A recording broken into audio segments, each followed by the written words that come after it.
Welcome, sexy people from all over the internet. Today, I am going to go over my favorite albums of all time in no particular order.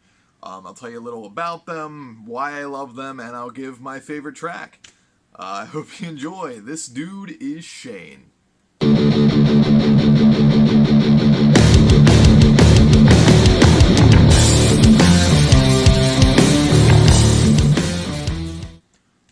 The album Murder the Mountains by Red Fang. I first found this album on YouTube. It was in a recommended. It was the song Wires. And what I absolutely loved about it was that it mixed comedy and serious music at the same time, which I really didn't think could be done. It amazed me. I laughed, and the music was just phenomenal. I really gravitated toward it. So then I delved deeper, and then I ended up picking up this album, and it was one of the best purchases I've ever made. It's just really catchy, and it mixes that stoner, fuzz-filled rock with some poppiness to it, and it's just a really solid album. And what I love about it is how the bass player and the two guitar players, Aaron, David, and Brian, they all use Sun Beta leads, which is the coolest thing ever. I've never seen a band all use the same head. I just think that's awesome. Like, especially like the bass player using the same head as the guitar player. So cool. So, hey, Brian, give me a call, and we'll go get a burrito together. Huh? Alright, so that is Murder the Mountains. My favorite song off this one, if I had to pick, would be Throw Up. Definitely check this album out, guys. It's a masterpiece. Alright, the next album. This has a special connection with me. This is Something Supernatural by Crobot. This band is actually local to me, and I got to catch their set many times before they even released an album. And I always was wondering why they didn't make it big, but now they have, and I'm really proud of these guys. They are like a groovy, funky, cool cat 70s type band, especially their singer, Brandon Yaley. He's the man. They're really cool. This whole album is just groove-filled metal sprinkled in with some weird guitar sound effects, and it's a joy to listen through. You'll be bopping your head the whole way through. The last track on this album is called Queen of the Light, and it's just really mellow and chill, and it kind of changes the mood from the whole album. It's a perfect last song.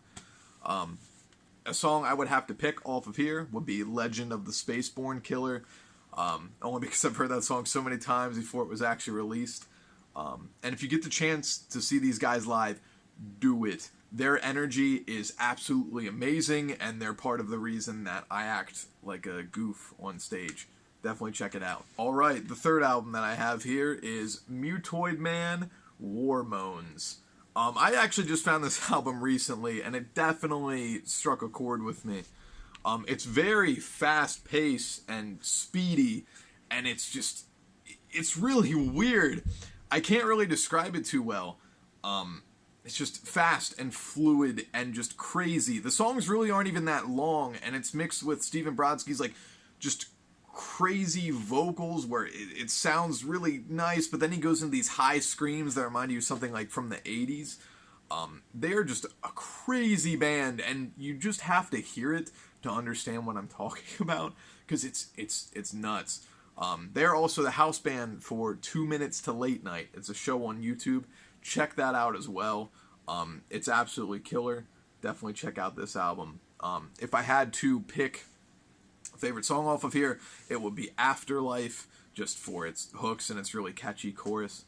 That's Mutoid Man, War Moans. Alright, the fourth album I'm going to go into here is Baroness, Yellow and Green. And this album, my friend bought me for Christmas.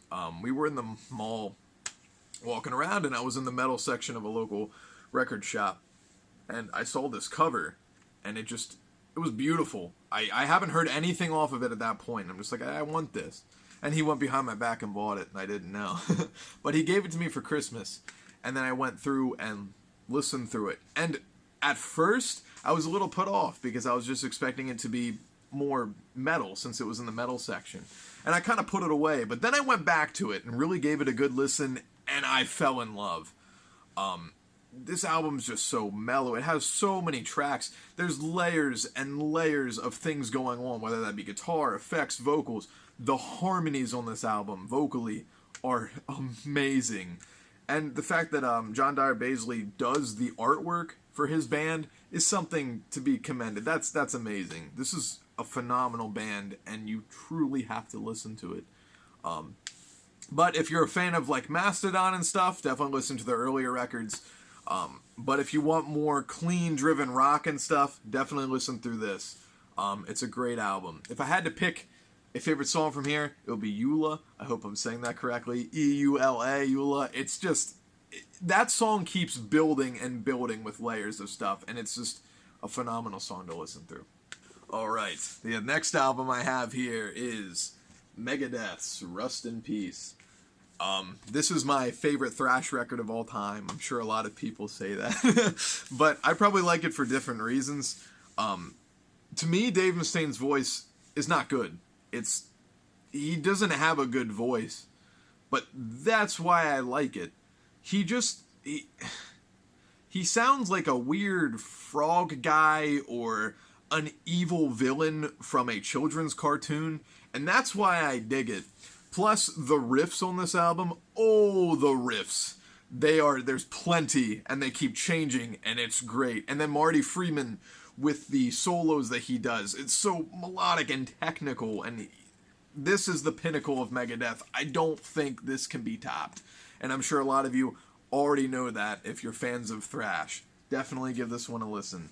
If I had to pick a favorite song from this album, it would be Hangar 18. I can't help myself. Just the solos on that song. Woo boy. The next album I have here is Clutch by Clutch. Man. So, I first heard Clutch when I went to go see Mastodon live in Baltimore. That's where I found Clutch. And then I actually started with the album Earth Rocker. And I fell in love. It was just rock. It was good old rock, and that's why I fell in love with it. And then I started going through their back catalog, and I found this. I have heard nothing like this before. This is an amazing record. Neil Fallon's vocal presentation here is insane. If anyone tried to do what he did, they wouldn't be able to pull it off. His weird vocals of alien technology and stuff. Oh my god. Listen to it. It's heavy. Has the weird vocals. It's just, this album is to be loved. It is a treasure. You have to listen to it. I have seen Clutch 5 times now. And I will go see them a 6th, a 10th, a 20th. It's amazing. If I had to pick a favorite song off here, it would be I Have the Body of John Wilkes Booth. And plus, I live right along the Susquehanna River, so that little node there, loving it. Alright, the next album I have in my hands here is The Sword, Apocryphon. And I know many fans of The Sword be like, oh, why not Gods of the Earth, Age of Winters? I get it. I love those albums, and they are great. And Warp Riders is a good one, too. But this one is the one I gravitate towards the most. Yes, it is more poppy and rocky instead of the old metal, but there's something about this album that gets me. I find the production, the mixing to be great on this record. I find the songwriting to be phenomenal. It's a really good, solid album. I love how The Sword is just nerdy dudes that are trying to be cool, but they aren't. No offense to The Sword. I love that, because that's exactly what I am. I am a dork who is weird, and I try to do things coolish, and I can't. Especially how that all came out right now. That was horrible. Definitely give this album a listen if you've never heard of The Sword before. I recommend starting with this. My favorite song off of here is Cloak of Feathers. It is such a good song. I just love how it stops and the vocals kick in. It's great. Alright, the next album that I have on my list here is Red Hot Chili Peppers, Blood Sugar Sex Magic. This album has been with me like through my childhood. It is great. I absolutely love it. Just that funk and punk mixed together, which is what like the Chili's used to be. They mixed everything that they did previously in their career together all into this while somehow putting it more into alternative rock, and then you get this album. with Flea's like groovy bass and John Frusciante's excellent songwriting and solos combined with Anthony Kiedis' vocals make this a great record. And plus Chad Smith's drumming on this album, it's just heavy hitting. This is a great album, and you have to listen through it. Although, I will say, I don't really care for Under the Bridge, and the only reason I'm saying that is because I've heard it so much, I can't. I skip it every time. That has nothing to do with this, though, it's just overplayed. Favorite song off this record would definitely be Sir Psycho Sexy. That is my all-time favorite Chili song. The lyrics on that one, oh man, Anthony, you got me. The next record I have here is Mastodon, Blood Mountain. I first heard this band with Once More Around the Sun, and that's a weird introduction to Mastodon, especially for early Mastodon fans. But I love Once More Around the Sun. It is a great record, and because of that album, I went through their back catalog. And then when I got to Blood Mountain, oh my god. But them having 3 singers with Brent Hines and Troy and Bron Daylor is so cool. It reminds me of like Beatles stuff. A lot of bands don't do that, and I really appreciate that. And then you have super technical songwriting, which is proggy and heavy, and then Bron Daylor's insane drumming. You want to talk about fills. He got fills. He got butter on them rolls, which is what he says. But yeah, no, this is a great, great album. If I had to pick a favorite song off of this record, it would easily be Crystal Skull. That is an amazing song, and I just think of Indiana Jones with it, which is a good pairing. Definitely check out Blood Mountain. Alright, my last record that I have here, and this one might be a little weird and out there compared to everything else that I have. It is Modest Mouse, Lonesome Crowded West. This is definitely a middle school album for me when I was like 12 or 13. I love this album. It is so raw, and yeah, people will put Modest Mouse with indie, and I completely get it, especially with their later stuff. But this album is one that I don't think anyone else can replicate, especially with Isaac's lisp, which I think adds to this. And just the songwriting is so weird, and same with the lyrics. You have to listen through this album. I do think there are heavy parts too. I mean, you have the song Shit Luck, which can literally be a metal song. I think it is. This album is very raw, and I think a lot of metal fans can really appreciate this album if they truly give it a listen. I understand why people don't like Modest Mouse. I completely get it, but that has to be up here for me. I listened through this whole album. It's great. I love it. Alright, well, that was my favorite albums in no particular order. I obviously have other favorites. I think I repeated myself a lot, which A+ for me. That is good. Good quality YouTube work there. I want to hear what your favorite albums are. Put them in the comments below. I'd love to read through them. Tell me why you like them. What's your favorite song?